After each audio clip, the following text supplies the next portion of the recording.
So alright, yesterday, as of this recording, it was announced that James Gunn has made some progress on Superman Legacy. He finished a script, and they have started casting. So, before I get scooped, I want to take another look at Superman Legacy. If you missed it, we've already covered Clark. I looked at a bunch of actors and found one I really like. Feel free to go watch that video now if you haven't seen it. Without knowing too much else about the movie, I feel pretty confident that 3 other characters from the comics will show up in Superman Legacy, so let's cast them. I want to keep in mind though that my Superman is supposed to be 25, just so we know what age he is relative to these other characters, but I really think that's all you need. So let's start with the big one. Lois Lane, like Superman, is one of those pop culture characters that I really don't need to explain to you if you live on planet Earth. She's the ace reporter for the Daily Planet and the love of Superman's life. Lois Lane has been in comics since the beginning. She's even kidnapped by the gangsters who are driving that green car that Superman's holding over his head on the cover. And since the beginning, Lois has been a lot. For a while, she was into Superman and had a little interest in her mild-mannered co-worker Clark Kent. Over time, this has shifted, and Lois became attracted to Clark first and Superman second. It took a while for the two to tie the knot, even though they dated for a decade. Lois even headlined the very popular series Superman's Girlfriend Lois Lane as far back as 1958, and like I said, one of the most popular DC comics at the time. Lois is the daughter of Sam Lane, a hard-nosed general with a distaste for Clark and Superman. Sam raised Lois to be tough as nails, even taught her how to fight. She's also sometimes a superhero. Under various circumstances and in various universes, Lois has taken up the role of metahuman guardian of Earth. Sometimes she gets Superman's powers for a day. Sometimes she is the Red Tornado.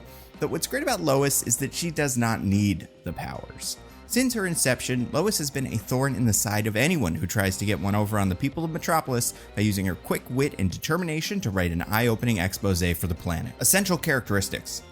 One word comes to mind when talking about Lois Lane: plucky. For people who don't know, that could be described as spunky, gritty, gutsy, and most importantly, having moxie. Lois always gets her story. She never gives up. She's tenacious. Lois is constantly turned away by corrupt figures, frequently Lex Luthor, and she always finds another way to get the truth. She sneaks into a building, finds another angle. We need a Lois who seems determined, a force of will. Lois knows what she wants. This is one of the things I find so interesting about Lois. No other comic relationship is as steady. There's no Batman and Catwoman shouldn't be together because of crime, or no Spider-Man loves Mary Jane but can't risk her safety and also she's a sister to him apparently. And no Jean loves Scott and Logan and then Scott loves Jean and Emma or anything like that. Lois is into Clark and Superman who happen to be the same guy. Once that revelation comes about, we're good. We don't need someone who is good at selling the relationship drama stuff. Lois and Clark don't need to always be the perfect relationship, but they are one of the more steady in all of comics. Lois has good instincts. She's not just smart. Lois can smell a lie. It helps that she spends a lot of time around Lex Luthor and he is constantly lying, but Lois still cannot be fooled. It's part of why Clark Kent is so fascinating to her. There is clearly more going on than meets the eye, and she's intrigued. So we need an actor who can sell clever. But part of it is Lois is just sort of jaded. She has seen it all. So when Clark comes around, this nice guy from Kansas, they even each other out well. Our Lois needs to be tough. Her only flaw is that she's perhaps too curious for her own good. Always gets her story cuts both ways, and Lois frequently ends up in trouble because of her stories. This does not mean she always needs to be a damsel in distress, but she can get in over her head. Previous versions. An interesting mixed bag here. Live action starting for me with Margot Kidder. I'm gonna skip the 2 from the 50s since I don't want to watch them. I'm sure they're fine. Although Lois was based on a character from movies that were very popular in the 1930s about a character named Torchy Blaine. So I imagine most of the early Loises were emulating that character since it was so fresh in everyone's minds. But like Christopher, Margot is the blueprint. She is independent, she never lets go of a story, and she is the love of Superman's life. More than maybe any of the others, Kidder felt like she could be in a room with Superman and not be overshadowed. And I love how much she pushed Clark. When she figured out he was Superman, Lois would not let it go. And it's fun to watch her make him squirm under the weight of his silly secret identity. Terry Hatcher, didn't watch it. Erica Durance. Okay, so my Smallville career was firmly set in the beginning of this series, and I feel pretty confident saying, I think she was okay. Not bad. She pushed Clark when he was a little too timid. Their dynamic was very small town, big city. I don't have strong feelings about Durance. Kate Bosworth. So Bosworth is my least favorite kind of Lois Lane, the side quest Lois. We're gonna get a few of these going forward. And that only works if the side quest Lois is following is interesting, and spoiler alert, they almost never are. In this instance, while Superman is fighting guys with miniguns and stopping runaway cars, Lois is investigating a blackout, one that we already know about and one that won't give our main characters much new information. She does not present Clark with anything important, her side quest just kind of feels like it's designed to keep her busy. And I don't know, I just never bought the chemistry between her and Routh. They just felt like friends. Amy Adams. Amy Adams works for me in Man of Steel and absolutely does not in Batman v Superman. Man of Steel, she's doing reporter stuff, following leads, uncovering the truth about Clark, and she's always in the middle of the action regardless of how much sense it makes. She has something to do and it matters. And I think her chemistry with Cavill worked. They did that wild kiss in the middle of the Mega 9/11, but the kiss was good. Batman v Superman was the ultimate side quest Lois. Instead of, convincing Clark that he's a good person or getting the actual evidence together that will prove integral in sending Luthor to prison, Lois follows a bullet that nobody's really asking about, which won't be useful later on. She does swim and gets the spear, which I don't hate, but overall, this Batman v Superman felt like it was really struggling to come up with a reason why Lois was in the movie at all. It's also worth pointing out that Amy Adams is a redhead and Lois traditionally has black hair.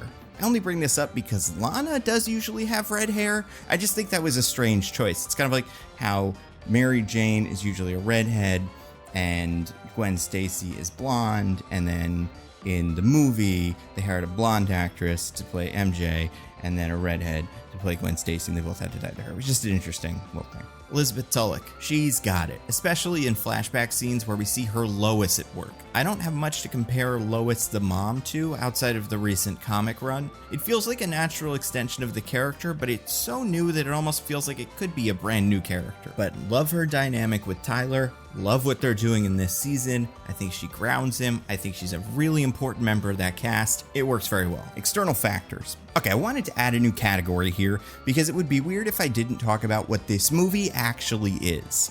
Superman Legacy is rumored to be casting a much younger Superman, someone in his early 20s, and as fun as it would be to pair him with Jean Smart, I don't think that's what we're getting. I'm looking for actors in their late 20s max. I think that's the cutoff, and even that might be too old, but that's the line I'm drawing. Racially, I do not think Lois needs to be white. Her dad is not an old money aristocrat or anything. I think we could get away with any race here. All of our Loises so far have been white, but I don't think it's a requirement. They also usually have blackish brownish hair, but again, that seems like something we can work with. Also, no one has her purple eyes. Unless someone does, then that person. But I don't think anybody does. Runners up. Okay, so I asked you guys for suggestions when I posted this picture, and I got so many good ones. So many actors, some I was familiar with, some I had to look up, and I just want to run through some of the ones that did not make the cut, but I do think are decent choices. Could probably do the job well enough. Some of them might be a little bit older than we were going for. Some I just don't have super strong feelings about, but a lot of them could work. That's the thing about Lois. It's a kind of broadcasting. It's not like Superman where there's one guy on planet Earth that can play that role. There'd be quite a few Lois Lanes. So any of these actors potentially could do it, but they are not in my top 10. Kieran Shipka, Lana Condor, Amita Suman, Bailey Madison, Natasha Liu Bordizzo, Olivia Cook, Tati Gabrielle, Haley Lou Richardson, Emma Mackey, Daisy Ridley, Monica Barbaro, Eliza Scanlon, Melina Weissman, Felicity Jones, Daniela Melchior, Millie Bobby Brown, Joey King, Christina Milioti, Victoria Pedretti, Camila Marone, Jasmine Savoy Brown, Ella Purnell, Violet Bean, Indy Navaretti, Margaret Qualley, Tati Lopez, Jalen Barron, Meg Donnelly, and Samara Weaving. Those are all people who could probably do it. Like I said, some are probably too old. Semi-finalists. So here's the trouble. You know how finding someone in the sweet spot for Superman is tricky? This is kind of the opposite. A lot of different actors could handle this role, and they're all very equally qualified. Like Haley Steinfeld. She's already in a lot of superhero things like Hawkeye, Spider-Verse, and then get a little bit wider, Bumblebee, Arcane, Dickinson, probably. So does she have time for another one of these? Probably not. I'm going to say no here. We got Jessica Henwick. This has become the new most popular opinion on the internet, and I get it. I really liked her as Colleen Wing in Iron Fist, Protector of Kunlun, Sworn Enemy of the Hand. And she got a lot of people's attention last year as Bunny's overworked assistant in Glass Onion. Do I think she could swing this role? For sure. She's 30, which puts her right on the line, but still reasonable. And who says Lois can't be a little bit older than Clark? Amy Adams is nearly 10 years older than Henry Cavill. I have to say, I'm not quite as sold as everyone else that she is the only person for the job, but she's definitely a viable candidate. Saoirse Ronan.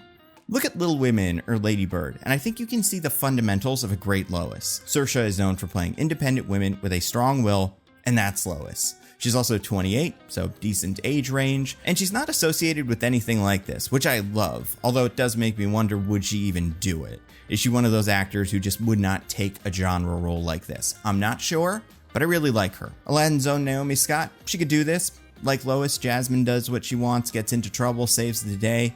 I don't have any really strong feelings about her. Same goes for Catherine Langford from 13 Reasons Why. Seems capable? Sure. But then Natalie Dyer. She's got something new. She's done this before. Her Stranger Things character, Nancy Wheeler, is an investigative journalist who uncovers webs of otherworldly conspiracies. And she has great chemistry with my Superman, Wolfgang Novogratz. I don't think this means Natalie is the only one for the job, but it is an amazing head start. Then there's Maya Hawke, another Stranger Things alum, and another one I don't hate. She came up a lot in suggestions. My only trouble with her is she is not the most Lois Lane character on her show, because that's Nancy. Do I think Maya could play this role if Natalie did not exist? Sure.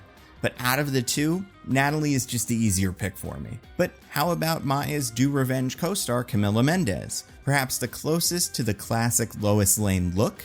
And her character Veronica on Archie probably did some sleuthing before they all became wizards or whatever happened at the end of that show. I really don't hate her for this role. I'm not sure if I could see her as anyone but Veronica though, so that remains to be seen, but I think she has the fundamentals. Keke Palmer, the queen of fan casting. Loved her in Nope. Now listen, this would be the first live-action Black Lois, but like I said, I don't think there's anything inherent to the character that makes Lois need to be white. But I can absolutely imagine Keke's character from Nope playing this Lois role. Or Zoe Dutch, comic book royalty, since her mom, Leah Thompson, played opposite the titular Nightmare in Howard the Duck, but also a capable Lois. I saw her in the rom-com with Booster Gold. She feels like a Lois Lane type. Toss her in with Langford and Scott in the I don't love them, but I think they're pretty okay category. Stephanie Sue. Now her I love. Shang-Chi's own. Everybody forgets that she was in that movie. She played his friend. Also was the grifter in an episode of Poker Face. She has the chops, but is apparently 32, which puts her over my age limit. I would fight for her more if I thought she was better than every other Lois here, but I'm not convinced. She's solid, but I think there are other DCEU roles that she might be more interesting in. Amanda Stenberg. Odds are you've seen her in Hunger Games, where she played Rue, but I most recently saw her in Bodies, Bodies, Bodies, and I could definitely see some Lois Lane there. And then last one, I want to add one that I thought of that I have not seen on any fan casting list, an actor named Aaliyah Chanel Scott from Sex Lives of College Girls and Reboot. Both parts that she plays in those shows are very type A, knows what she wants, she's at the right age range. I really like her for this one. The winner.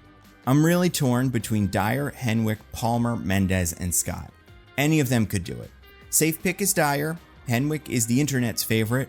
I kind of want to go with Scott just because she's solid and young, but Mendez and Palmer would absolutely also be good picks. Now listen, I take my responsibility as the internet's best fan caster, besides that one person who got Keke Palmer to talk about Rogue and make it her Halloween costume, and then it was a huge thing, and it's like, God, I wish I was him. Anyway, here's the thing. Here's the trouble with this list, these five. Dyer, Henwick, Palmer, Mendez, and Scott. They're all really good, and they're all very different, and any of them could be Lois Lane, but it's hard to compare them because they're not all trying to be the same Lois Lane. I think the question here is, if they all said yes, which one is the best actor? And I think the answer to that is probably Keke Palmer. She's definitely had the highest profile out of everybody on that list. She's been working forever, and she was just in Nope, which is like my favorite movie of last year, and she was playing a character that was very inquisitive, trying to get to the bottom of things. You know, I didn't go into this one, Palmer. I kind of wanted Scott just because she was the one that I brought into the conversation, but looking at it, it's like there's no great reason not to pick Keke Palmer besides the fact that people already fan casted her as Rogue, and that seems to be what she wants. But I do think she would be a really good Lois Lane. I think she's very interesting. She has a really high energy, which could contrast Novigrass. And I think if we want to get back to that Margot Kidder energy, Keke Palmer's the only person on this list that could really do it. Like a real punch to the scene where it's like you cannot look away from her. And I imagine Novigratz's Superman, or whoever they end up choosing, but the Superman is going to be that usual kind of calm, quiet, oh, excuse me, Lois. So you need someone who is really able to like soak up all the energy in a scene and like get all the attention on her. And out of the 5 on this list, I'm sure they could all do it, but I think Keke Palmer's probably the best choice for Lois Lane. Yeah, I didn't expect that. I expected to go with Scott, but ended up going with Palmer. It'll probably be none of them. It really is. There's so many actors that this could be that picking one is very hard. But yeah, we could do much worse than Keke Palmer. Okay, so we've covered Lois. Let's look at the other member of the Daily Planet trio, Jimmy Olsen. And that means no, I'm not doing Perry in this video. I think any older man with some authority can play Perry. It's a super flexible role, so I don't know. Nick Offerman, Jimmy Smits, Benjamin Bratt, Vince Vaughn, any of those guys. But okay, Jimmy Olsen first appeared officially on the Superman radio show in 1940, although a photographer at the Daily Planet wearing a bow tie has shown up in the background of shots 2 years earlier. It wasn't until 1942 that Jimmy would officially be introduced in the comics. He was a junior member of the Daily Planet staff, often referred to as an office boy or cub reporter. He sometimes holds the distinction of being the first person to photograph Superman, making him the youngest photographer to make it to the front page of the Planet. And he works closely with Clark and Lois, his friends / mentor / surrogate parents / another thing that we'll get to. But Jimmy is also good friends with Superman. I imagine part of it comes from just working so closely with Lois, who is always in the middle of whatever is happening. Jimmy's been saved so many times by Superman that they're on a first-name basis. Jimmy even owns a watch that lets him signal Superman using a special frequency only Superman can hear. Originally, Superman gave the watch to Jimmy, but it has since been retconned that Jimmy made the watch himself. Jimmy is your audience surrogate, around the same age as the average comic reader at the time, and living the fantasy. What if Superman was your friend, and you worked at the Daily Planet, and you dated everyone? 'Cause yeah, Jimmy is sort of a ladies' man. Now, it has always been unclear to me if Jimmy is actually supposed to be a stud in universe, or he's more of a Pete Davidson type, where he's always dating beautiful women and everyone around him is dumbfounded. His most consistent relationship is with Lucy Lane, Lois' sister, who works as a flight attendant, but he has also married several other important comic characters, including Lois Lane, Supergirl, and of course, a gorilla. Sort of. And this is where we get into the most important part of Jimmy's comic career, the antics. If you take away one thing from this part of the video, make sure it is this.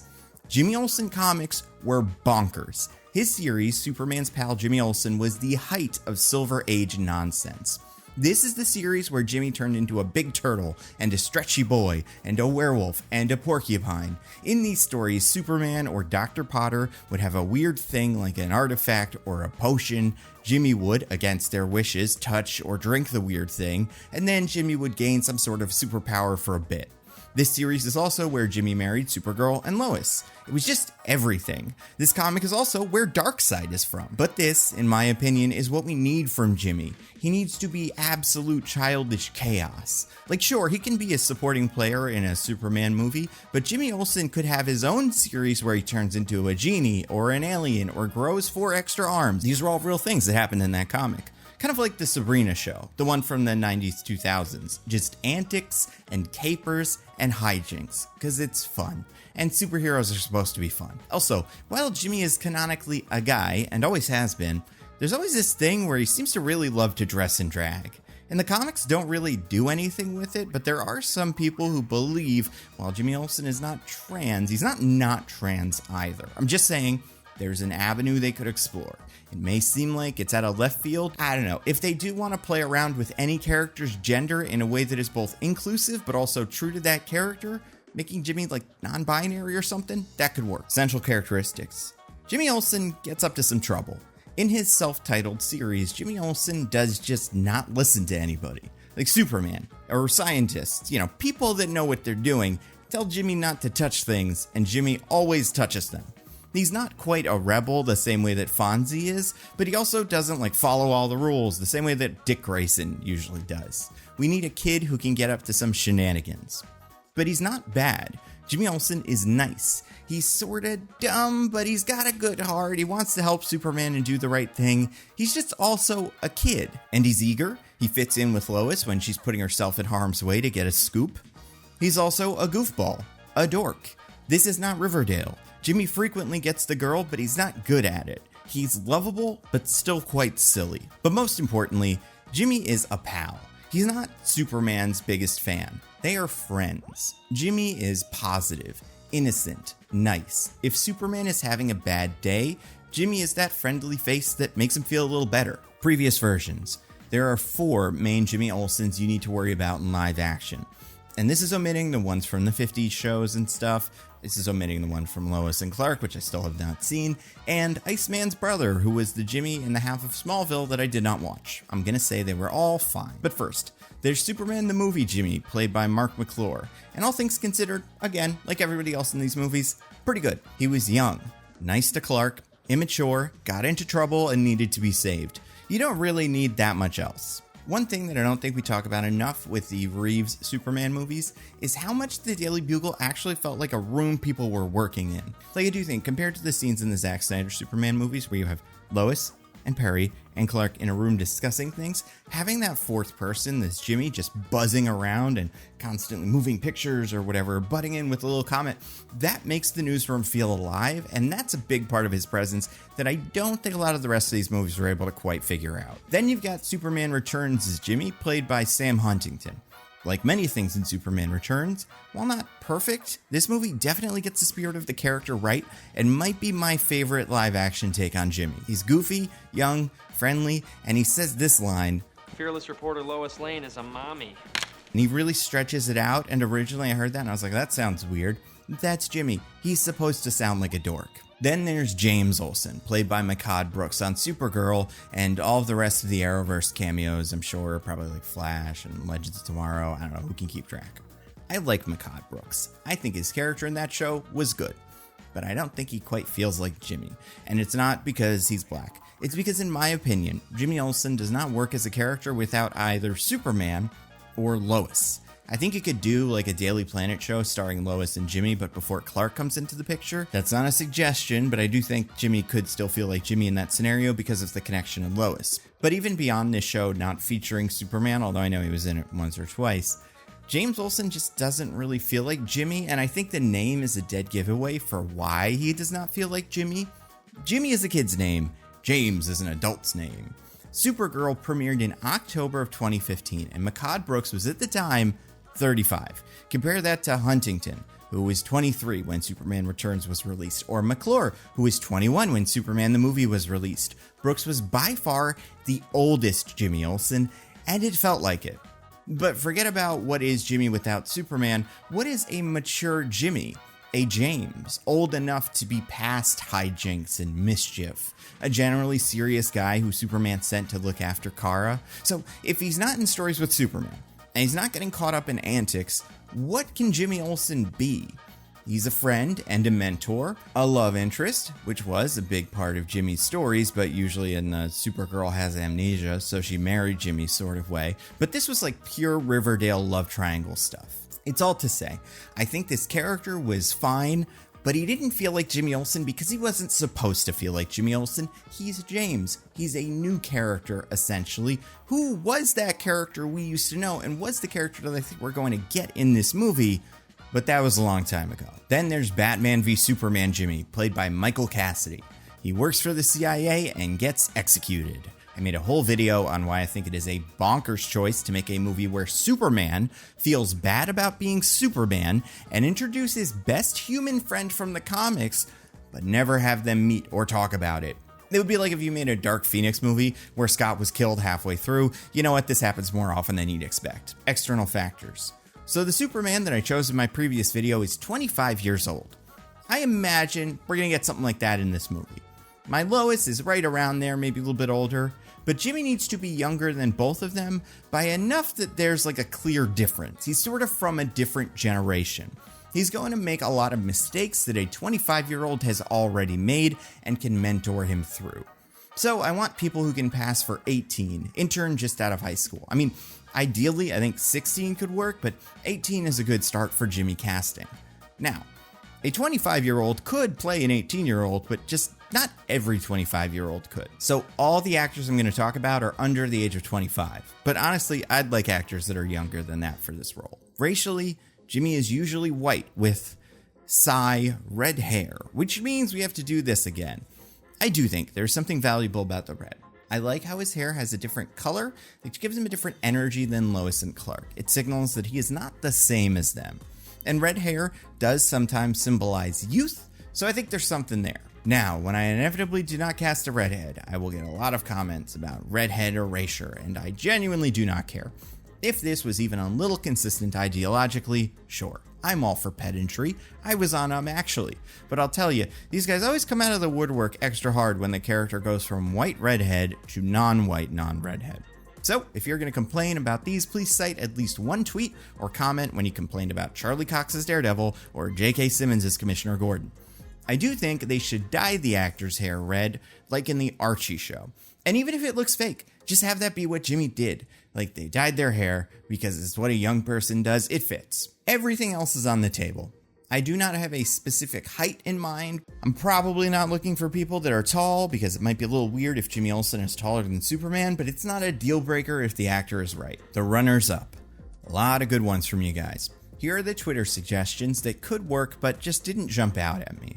I also automatically eliminated everyone who was over the age of 25. So if you suggested someone of that age and they're not on the list, that's why. We got Jace Norman, Larry Saperstein, Marcus Schreiber, Forrest Wheeler, Noah Schnapp, Griffin Gluck, Art Parkinson, Nolan Gould, Joshua Bassett, Jacob Bertrand, Gianni DeCenzo, Jaden Martell. Okay, so I've got 10 more. We'll end with the ones that I think are the best choices. Any of these could work, genuinely. They're all top tier Jimmys. Like my first runner-up, Matt Lintz. You guys know I try not to cast only people from other superhero things, but this guy just looks a lot like Jimmy Olsen. In Ms. Marvel, he plays Bruno, who is a nerd. He's got the right height, just an all-around good Jimmy. Or Caleb McLaughlin from Stranger Things. I think he can do goofy, even though the most recent season framed him as more of a jock. This may not be the most interesting place for him, but I think he could do it, and he's one of those stars on the rise that could use a role like this to do something other than Stranger Things. Same goes for Jack Champion. I think he's good. Doing very well for himself right now after Avatar and Scream, but maybe feels more positioned for another superhero role besides Jimmy. But Sean Jambroni. This guy has a background in comedy after many seasons on The Goldbergs. Now I've got to say, he's got the look. I want people that understand comedy here. I want people that have big expressions, can react in a way that's like, I just got turned into a turtle. Wow, that's weird. So subtlety is nice, but also someone who has that sitcom background, that could be very useful. In the same vein, you've got Cooper Hoffman. Not quite as experienced as some of the rest on this list, but he definitely seems to have the chops. He was solid in Licorice Pizza. He feels like a real guy, and that authenticity could help to humanize Jimmy during some of his more wacky adventures. But alright, top 5. Now, Wyatt Oleff, young Peter Quill, which is incredible experience. If you want to get cast in a James Gunn movie, it really helps if you have already been in a James Gunn movie. Not sure what he's like as some sort of wacky Jimmy, but he seems very qualified and he has the face you would expect. Then you've got Gabriel LaBelle from Fabelmans. Now, I mentioned when I made the Superman video that LaBelle would be a solid Jimmy, and I stand by it, because he's funny in that movie. Big reactions, that's what I want from a Jimmy. I don't know if he could match the troublemaker energy, but I do think he's very talented and in the right spot age-wise. The winner. Okay.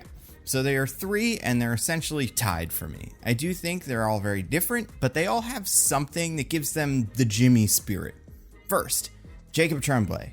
I've cast him several times in other videos. I think he'd be a good Tim Drake. And I think he'd also be a great Jimmy Olsen. Because this kid is funny. We've seen him in Harley Quinn, and in Luca, and Good Boys, a very funny movie where he gets into trouble and does hijinks. I think he's the best mix of what these other two are going to bring to the table. He is a proven talent, and also familiar without being too big. I don't think since Room he has had a career-defining role. Not the same as my second pick here, Gaten Matarazzo. Gaten is the Jimmy of that group.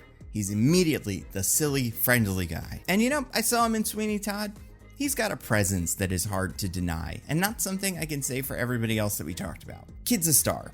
I know I call them all kids. Anyone younger than me is a kid in my eyes. Anyway, the problem is, Gaten does have a potentially career-defining role under his belt as maybe the second most iconic character on the biggest Netflix show in history. Can he do his own thing? Is Jimmy going to be Jimmy or Dustin again? Remains to be seen. But either way, he has all the pieces to be a great Jimmy. And then you've got my third winner, Lachlan Watson. Immediately interesting because they are non-binary, and that would be a move that would absolutely fit Jimmy, and also just be a new thing. Especially since Superman Legacy seems like it will be playing with the idea of identity, and like, sure, all superhero media does that, but this seems more significant. It's not just Clark being Clark and Superman. Gunn has said that this movie is specifically about Clark's Kryptonian heritage clashing with his human upbringing. So a non-binary Jimmy could bring an interesting angle to that theme. And also, when they play Glenn in the show Chucky, Lachlan just does look a lot like Jimmy. Love that they have red hair, and I could really see it. And they've got the young dorky kid thing going on Sabrina. Also, they're small, which I like. Visually, it helps separate them from Superman. I don't know. Lachlan, out of these three, feels the most like just a kid, even though they are the oldest. But Gaten feels like an 80s kid, because that's what he's been doing for the last 5 or 6 years or whatever. And Jacob seems like an actor. But Lachlan seems like a zoomer, and that might be the right move for a modern Jimmy. It's an honest toss-up for me. My gut tells me that Tremblay is the best choice because A, he's the most experienced, B, he's the youngest, and C, I don't think he's too tied to any one role. But that's just me. Feel free to disagree and sub in whichever of those top three you like the most. Okay, back to the characters everyone on Earth can recognize. Alexander Lex Luthor is the platonic ideal of a supervillain. He first appeared in Action Comics 29, and back in the day was just another mad scientist sort of guy. But after a reboot, Lex's origin was changed. He was another guy from Smallville who was a huge fan of Superman. He even saved Superman's life. But then, after a chemical fire, Lex lost his hair. And because Superman was sort of, kind of, not really involved, Lex blamed Superman and swore revenge. Really, that's what his whole deal was. And it's not that uncommon. Dr. Doom's origin is that he was scarred by a science experiment gone wrong and blames the whole thing on his then colleague Reed Richards. There's more to it than that, but the idea that the most dangerous villain on Earth is motivated by an accident that caused what they see as a physical imperfection works as both a solid visual identifier for the character and a metaphor. Lex hates Superman for a lot of reasons, but the hair is, in Lex's mind, an imperfection. One Lex has because he is human, and one Superman could never understand because he is not. Lex believes this distance from true humanity will turn Superman into an enemy, if it already hasn't. And therefore, Earth should not be protected by someone who does not understand our struggles or our fragility. This is the core misconception about what makes someone truly human that drives Lex. Other than that, he's frequently right, because he's a genius. He's the smartest person in DC Comics. He can invent almost anything, manipulate almost anyone, but he doesn't quite understand people. Sometimes in his origin, Lex was abused by his father, which can explain why he doesn't trust seemingly benevolent authority figures, and that original pessimism has forced Lex to do everything himself. And on paper, Lex is everything that the average human might aspire to be. The American dream. He's a hard worker, a self-made man sometimes, but either way, Lex is that rare person who, regardless of where he started, would make it to the top. He's the peak of physical perfection, and he's rich. He's run companies, run for public office. In the comics, Lex even made his own planet. And yet, Lex just cannot let go of the fact that he is not the best, the strongest. He believes that this Superman got all these advantages handed to him that he didn't have to work for. He didn't have to suffer. It's too good to be true. Essential characteristics. Lex Luthor is smart, period. Lex is the smartest person on Earth. And not just book smarts, he is clever, calculating, and he can adapt. We need a Lex who truly seems like a genius. Lex is also confident. Lex knows he is the best, and because of this overconfidence, Lex sometimes sets himself up for failure. He cannot imagine a world where he's wrong about something because he's always been right about everything else. We need an actor with that gravitas, who has played a role driven by ego and will. Lex is also imposing. Lex sees himself as the real ideal man. Self-made. And he believes he needs to work at that, so he's usually in great shape. I should not think I can beat up Lex Luthor.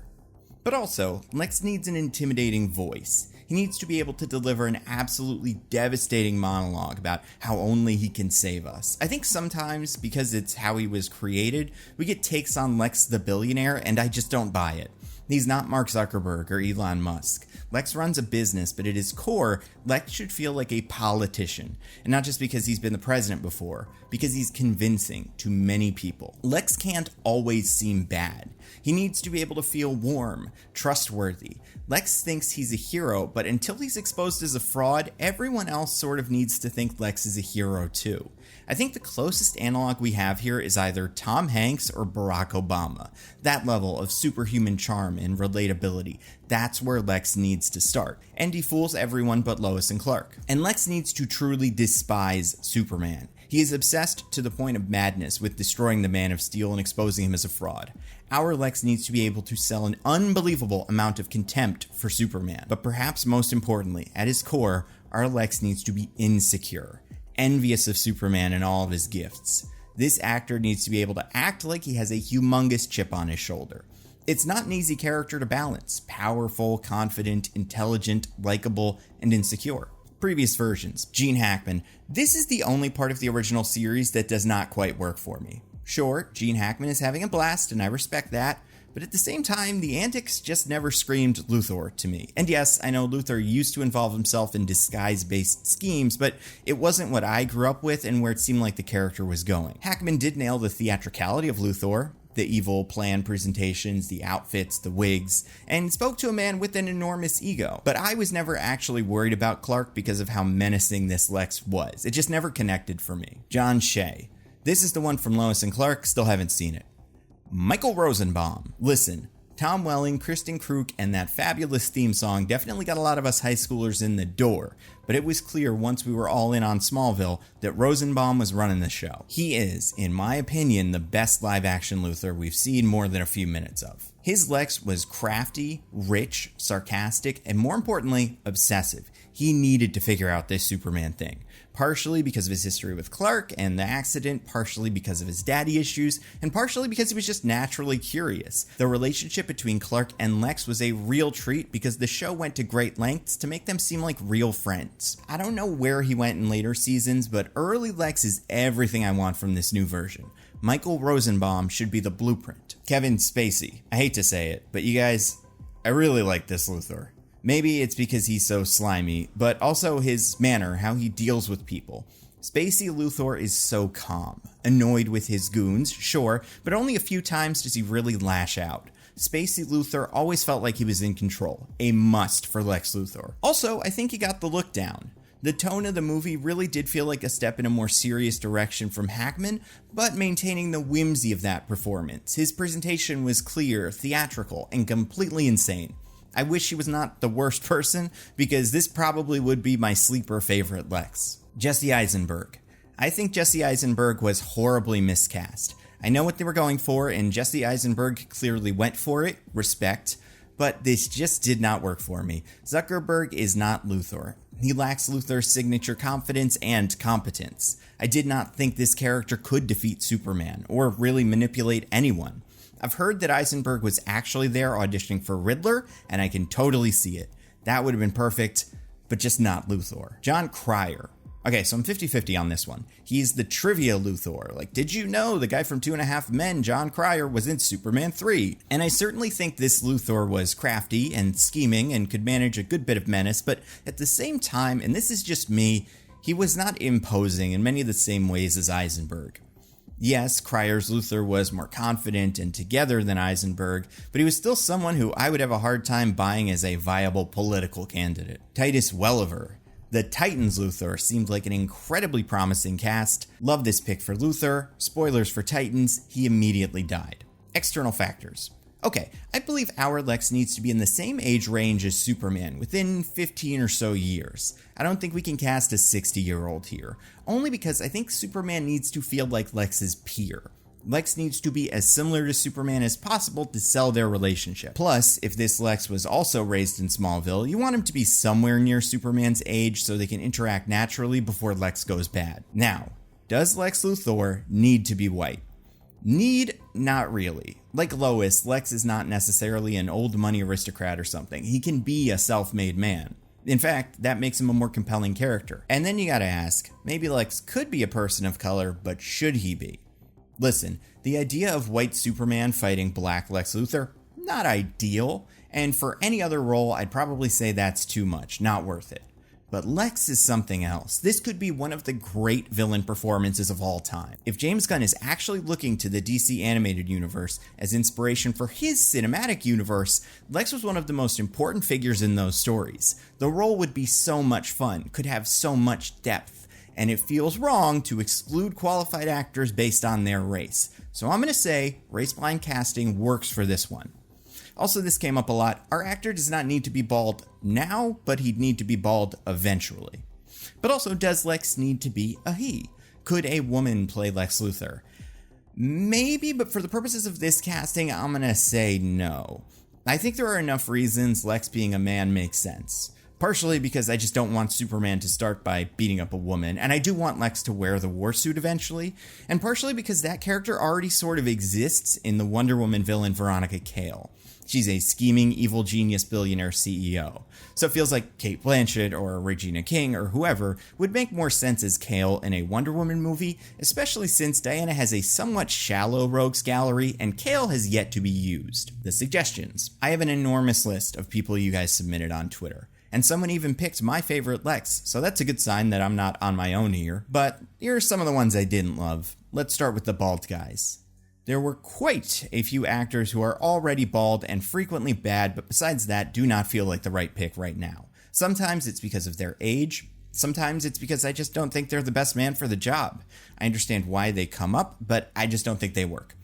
Billy Zane, for example. He's fine, but if he did not already kind of look like Lex Luthor, would he really be the obvious pick? I just don't think so, especially not considering who else is on this list. Bryan Cranston is also too old, and now he's sort of a cliche. Honestly, he would have been the cliche pick when casting for Batman v Superman back in the 2010s, but now, I just don't think he's the right guy for the job. Giancarlo Esposito, not bald, but suggested so frequently that I needed to include him with Zane and Cranston. Esposito is already doing this role on The Boys, and he does not seem to want to do it again. He's also too old for my version of Lex. J.K. Simmons is also too old and also kind of maybe already in these as James Gordon, although probably not. Mark Strong is already in these way too many times. I think a decade ago he could have done it, but he's already played two high-profile DC villains in Sinestro and Sivana.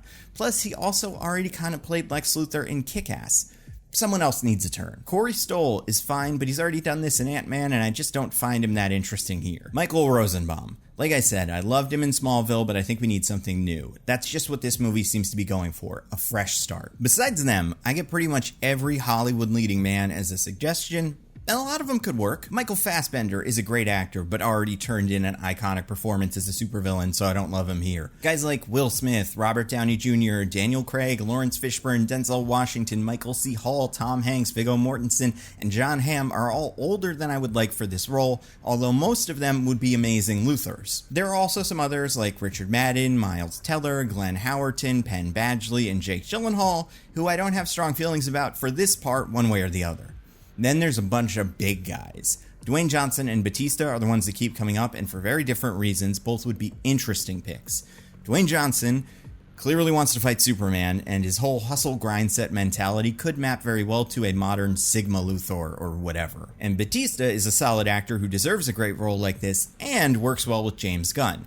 My problem with both of them is they are just too big. They would tower over Superman, Batman, and pretty much everybody else in this universe. It isn't a deal breaker for Batista especially, but they're also both in their 50s, so outside of the range I'm looking for. If we need to fan cast Batista, I think he'd make an interesting Bane, although that ship seems to have sailed. He'd also be a wonderful Mongol. If we're looking at supervillains specifically, also a great Amazo. I could even see him working as Brainiac. Also, Kilowatt or Atrocitus would be fun Batista roles. The runners-up. First, we've got Yahya Abdul-Mateen II. Absolutely stellar Luthor energy. Big problem, he's already been a main player in 3 superhero things. He's Dr. Manhattan, Black Manta, and will be Wonder Man in the MCU pretty soon. He has everything I would want from a Luthor: confidence, charm, he's intense, powerful, but he's just not the right guy for now. When I pitched Superman Legacy, Theo James was my Luthor. Call Me a Prisoner of the Moment, White Lotus was just finishing up. I still think he could be interesting. James might be a little too slimy finance bro to pull off Luthor, who should have plenty of class, but I think he could do it. A couple of people mentioned Riz Ahmed, and I love that. He's incredibly talented. My only knock against Riz is he's already sort of played this in Venom. Now, Luthor would be a far more complex villain than Carlton Drake, but I can't not see it. My Dr. Doom, Jamie Dornan, would also make an excellent Lex for most of the same reasons. Christian Grey is a wealthy weirdo, but I think we can do better. Oscar Isaac has a ton of superhero work under his belt between Moon Knight, Apocalypse, and Spider-Verse, but he's also just a rock-solid actor with a ton of range. Ex Machina plus Dune with a hint of Sucker Punch thrown in. I don't think we need Oscar Isaac here, but he could be a very fun Lex. Dan Stevens is sort of a wild card for me. I think he's got a lot of range and could create the presence necessary for Luthor. My problem with him is that he's perhaps a little too out there to be Lex. I don't know. I don't think this is the best place for him. He'd make a way more interesting Manchester Black or Brainiac or any number of Superman villains. I really like Mahershala Ali for this role because he's done some version of it twice before in Alita Battle Angel and Luke Cage. Mahershala played the rich CEO, and that's why he'd probably do a good job here, but also it's why I don't love him. It's been done. Plus, he's also got Blade coming up, which will probably be a pretty serious commitment. I don't think it's the right time for Mahershala either. Also got a lot of suggestions for Sterling K. Brown. I think that is a very interesting pick. He's got a lot of presence. I liked him on This Is Us, An American Crime Story. I think he can hold the conversation as Lex Luthor. Someone pointed me directly to the episode of Brooklyn Nine-Nine where he's getting interrogated and he's always in control. It is very Lex. He's a little older than I'd love, but otherwise, I think he'd be a solid Lex. My runner-up here is Michael B. Jordan. He has everything. He's confident, dangerous, charming, personable. I could absolutely see MBJ running for president and winning. The big issue is that he's already had a career-defining superhero movie role in Killmonger. Also, I remember rumors that he wanted to play Superman in a movie not too long ago. I'd rather see him take that on. He'd be a great Calvin Ellis. The winner. I can't remember where I came up with this, but let's just lay it all out. Lex Luthor is a charming, dangerous, obsessive genius who takes himself incredibly seriously and has a humongous chip on his shoulder because of a man who everyone likes more than him. I present to you my Luthor, Leslie Odom Jr. Hamilton's own Aaron Burr. Burr has big Luthor energy. He has a massive inferiority complex driving all of his actions. And while Burr can seem confident and in control, he has a superhuman level of contempt for Hamilton, who Burr believes is doing it all wrong, but getting everything Burr deserves. In the song Wait For It, you get a sense for Burr's desperation and frustration with how much everyone has accepted Hamilton. Even though Burr believes he's been doing everything right, it should be him. That's Luthor. And Odom sells it. He is the heart of the show. This tragic figure, who, like Lex in All-Star Superman, will eventually get what he wants at a very high price. But what really sold me on Odom is Glass Onion, where he plays Lionel, Miles Braun's head engineer. Odom can play a character who is smarter than everyone else in the room and knows it, but also, like Burr, Lionel holds back. He's patient, calculating. Lionel is a great Luthor. And then you've got Odom's cameo in Abbott Elementary, where he plays Draymond, the CEO of legendary charter schools that are threatening to destroy Abbott and the Philadelphia public school system. This is Luthor, well-dressed, a smile on his face, shaking hands with the enemy, promising the people a better future built on a lie. Pure Luthor. But what I love most about Odom is, no surprise, his voice. As a theater veteran, Odom can deliver a line with so much gravitas. It's what we loved about Clancy Brown. Imagine Odom saying that line, "President, do you know how much power I'd have to give up to be president?" And if they need him to do voice work as Lex in other DC properties, Odom has experience there too in Central Park. So yeah, Leslie Odom Jr., Black Lex Luthor. Is it tough to do right? Absolutely. But if they nail this, it could go down as one of the great villains in film history, and I think Odom deserves it. So that's my cast. Joining my Superman, Wolfgang Novogratz, you have Keke Palmer playing Lois Lane, Jacob Tremblay playing Jimmy Olsen, and Leslie Odom Jr. playing Lex Luthor. And that's the video. Let me know if you agree in the comments and who you would like to see in these roles, and also who you want me to do next. Maybe Batman or the Green Lanterns. It is all up to you guys. Now I want to talk about my next video. It's something I've been thinking about for a while, but it wasn't until a recent episode of The Mandalorian that I decided, okay, this is a video. The video is about one thing in the Star Wars universe that I think is fundamentally broken, why I think it's such a mess, and what Star Wars can do to fix it. And you can watch that video right now on Nebula. You know Nebula, it's the subscription streaming service that I helped to create with a bunch of my YouTube friends like Patrick Willems and Captain Midnight. There's all kinds of great stuff. My videos are up there early and ad-free. We've got classes, there are series that premiere on Nebula like Jetlag, and there's so much cool stuff we're working on for the future. So if you want to check out Nebula, the best way to do that and support this channel is go to go.nebula.tv/NandoVMovies. You can sign up for a little over $2.50 a month. It is the best way for you to support the channel and get Nebula. Yeah, I think it's pretty cool. As always, huge thanks to all my supporters on Patreon. Everybody who listens to my podcast, Mostly Nitpicking, everybody who watches these videos early and ad-free on Nebula, and everybody who follows me on Twitter and Twitch and TikTok, I guess, and all that. I'm NandoVMovies on all those platforms. That's all I got. Stay safe. I'll see you next time.